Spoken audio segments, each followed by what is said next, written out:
বাড়ি গিয়ে প্রাক্তন শিক্ষামন্ত্রীর জিজ্ঞাসাবাদ করার আবেদন খারিজ ইডির। ফের নোটিশ পাঠানো হলো পার্থ চট্টোপাধ্যায়কে। আগামীকাল সিজিও কমপ্লেক্সে হাজির হতে প্রাক্তন শিক্ষামন্ত্রীকে নির্দেশ। আর এই নিয়ে তৃতীয়বার নোটিশ পাঠানো হলো পার্থ চট্টোপাধ্যায়কে।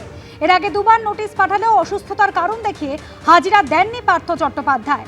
এর আগে ইডির তলবে সিজিও কমপ্লেক্সে গেছিলেন পার্থ চট্টোপাধ্যায়ের বান্ধবী অর্পিতা মুখোপাধ্যায়। সাপ্লিমেন্টারি লিস্ট নিয়ে ফের জ্ঞানেশ কুমারকে আক্রমণ শানিয়েছেন কল্যাণ বন্দ্যোপাধ্যায়। বিজেপি এখনো অ্যাপ্রুভ করেনি, তাই জন্য স্ট্যাম্প দিচ্ছে না কমিশন। জ্ঞানেশ কুমারের নিয়োগটাই টেকনিক্যাল ফল্ট, এমনটাই বলছেন তৃণমূল সাংসদ।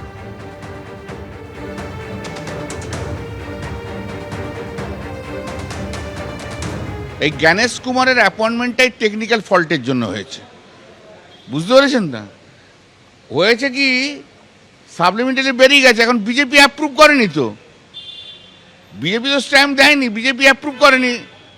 ওরা তো কোর্টের হাইকোর্টের চিফ জাস্টিসের অর্ডার অনুযায়ী দিয়ে দিয়েছে। এবার অমিত শাহ ধরেছে, আমি তো অ্যাপ্রুভ করিনি, আমার কাছে কেন নিয়ে এলেন? আমাকে তো অ্যাপ্রুভ করতে হবে, স্ট্যাম্প দিতে হবে। সে অ্যাপ্রুভ করেনি, তাই জন্য এখন টেকনিক্যাল ডিফল্ট বলছে। আসলে চিফ ইলেকশন কমিশনার মানে যে আছেন জ্ঞানেশ কুমার, এটা ইনএফিশিয়েন্ট, এটা ওয়ার্স্ট পারসন, বিজেপির একটা দালাল। হ্যাঁ, গোটাটা ঘেঁটে দিচ্ছে একদম।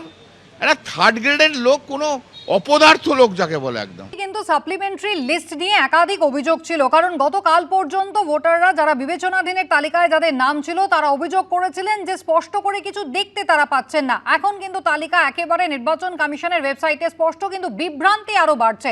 একদিকে আপনারা সুজাপুরের ছবি দেখলেন, একটি বুথে যেখানে 427 জনের নাম বাদ গিয়েছে, আর অন্যদিকে বসিরহাটের একটি বুথ, সেখানে বাদ গিয়েছে মোট 340 জনের নাম। নাম ডিলিটের হিসেবে বিএলও মোহাম্মদ শফিকুল আলম, তার নামও কিন্তু লিস্টে রয়েছে। বসিরহাট 2 নম্বর ব্লকের বড় বোবরা গ্রামের 5 নম্বর বুথ, যেখানে এই ছবি ধরা পড়েছে। এই বুথের মোট ভোটারের সংখ্যা ছিল 992 জন, যার মধ্যে শুনানিতে 358 জন ডাক পেয়েছিলেন। এর মধ্যে মাত্র 18 জনের নাম চূড়ান্ত ভোটার তালিকায় উঠেছে, বাকি নাম ছিল বিবেচনাধীন হিসাবে। এবং রাতে এই নিয়ে বিক্ষোভও দেখিয়েছেন যাদের নাম বাদ পড়েছেন সেই ভোটাররা।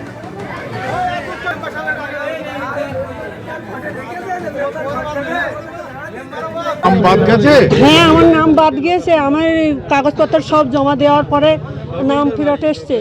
আমার অসুস্থতায় আমি ওই হিয়ারিংয়ে দাঁড়িয়ে ক্লান্ত হয়ে পড়ে গিয়েছি, তার সত্ত্বেও আমার সেই কাগজটা ফেরত এসছে এখানে। আপনার কি বিচারাধীন এসেছিল?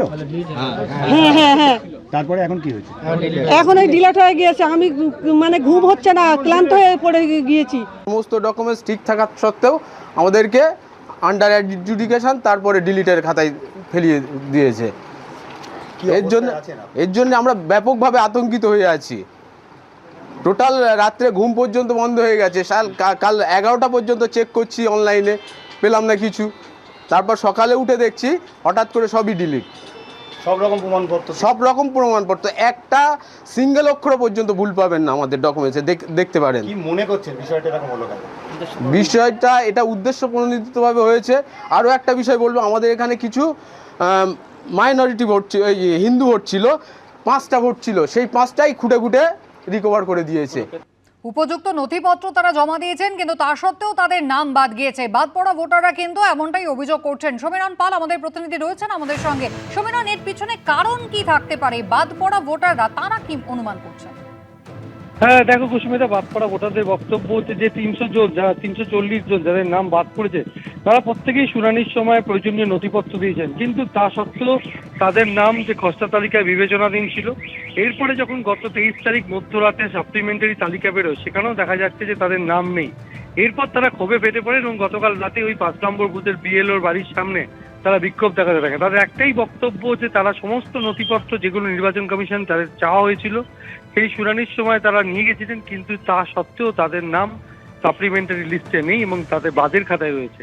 এবং তারা ক্ষোভে ফেটে পড়েছেন, যেহেতু 29 তারিখ বসিরহাট উত্তর বিধানসভা কেন্দ্রে নির্বাচন রয়েছে, সামনে নির্বাচন আর হাতে গোনা কিছুদিন বাকি, অর্থাৎ মাত্র 1 মাসেরই কিছু সময় বেশি বাকি রয়েছে। তার মধ্যে তাদের তালিকায় নাম উঠবে না এবং এই অনিশ্চয়তার মধ্যে দিয়ে গতকাল গভীর রাত পর্যন্ত তারা বিক্ষোভ দেখাতে থাকে। এবং তাদের একটাই বক্তব্য, তারা প্রয়োজনীয় নথি দিয়েছিলেন কিন্তু তাদের নাম বাদ গেছে এবং তাদের বিবেচনাধীন থাকার পরেও নাম বাদ গেছে। এবং শুধু তাই নয়, এবং তারা প্রত্যেকেই ট্রাইব্যুনালে যাবেন এবং ট্রাইব্যুনালে যাওয়ার পরেও যে তাদের নাম উঠবে সেই নিয়ে একটা অনিশ্চয়তা দেখা দিয়েছে। এবং বিএলওর বক্তব্য হচ্ছে তিনি যথাসাধ্য চেষ্টা করেছিলেন কিন্তু তাদের নাম নেই, এবং এই কারণেই তার বাড়ির সামনে তারা বিক্ষোভ দেখায় এবং বিক্ষোভে উত্তাল হয়ে ওঠে বিবিপুর বেগমপুর গ্রাম পঞ্চায়েতের কোবরা এলাকা।